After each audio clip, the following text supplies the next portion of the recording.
আসসালামু আলাইকুম dear audience, আমি ইঞ্জিনিয়ার নাজমুল বলছি। আজকের এই ভিডিওতে আমি ছোট ভাইদের উদ্দেশ্যে কিছু কথা বলবো এবং চাকরিজীবী যারা আছেন বর্তমান সময়ে অথবা চাকরির প্রিপারেশন নিচ্ছেন অথবা ভাবছেন যে আমি ডুয়েটে ভর্তি হব, আমার প্রিপারেশনটা কেমন হবে তাদেরকে নিয়ে বলবো। চাকরির বাজার আপনার এক্সপিরিয়েন্সকে ভ্যালু দেবে, আপনার এডুকেশনাল সার্টিফিকেটটাকে জাস্ট মাত্র একটা শু হিসাবে কাজ করবে। আপনার রেজাল্ট অমুক as a not a matter. বেশিরভাগ ক্ষেত্রে আপনার এক্সপিরিয়েন্সের উপরে ভ্যালু করে তারা আপনার স্যালারি ধরবে, তারা আপনার যোগ্যতা ডিসাইড করবে। ফার্স্ট অফ অল, আজকে স্ল্যাবের যে লেভেলিংটা আছে সেই লেভেলিংটা সম্পর্কে আজকে আমি আপনাদেরকে ধারণা দিই। যখন আমি কোনো ফ্লোরে দাঁড়াই, সে ফ্লোরের মাথার উপরে যেটা থাকে সেটা স্ল্যাব, আর যেখানে আমি দাঁড়াই সেটা হলো আমাদের সাধারণত মেজে বা ফ্লোর দড়ি।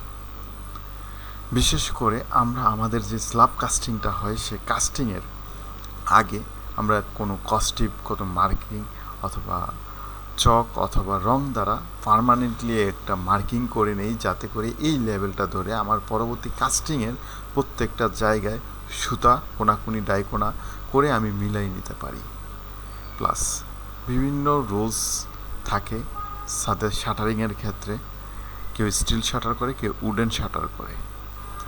আবার বড় বড় কোম্পানিগুলোর দিকে যখন আমি তাকাই তখন আমি দেখতে পারবো অ্যালুমিনিয়ামের শাটার, যেটা তারা কলাম আর স্ল্যাব একসাথে কাস্টিং করে।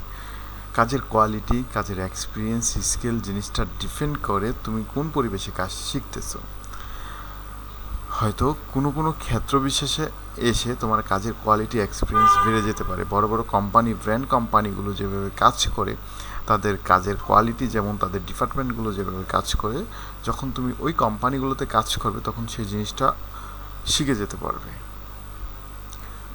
বিমের তলা সাধারণত ব্যবহার করা হয় 10 থেকে 12 ইঞ্চির ভিতরে। এটা আমার স্ট্যান্ডার্ড সাইজ, এতে লাইক 10 তলা, 15 তলা, 8 তলা, 7 তলা বিল্ডিংগুলোতে।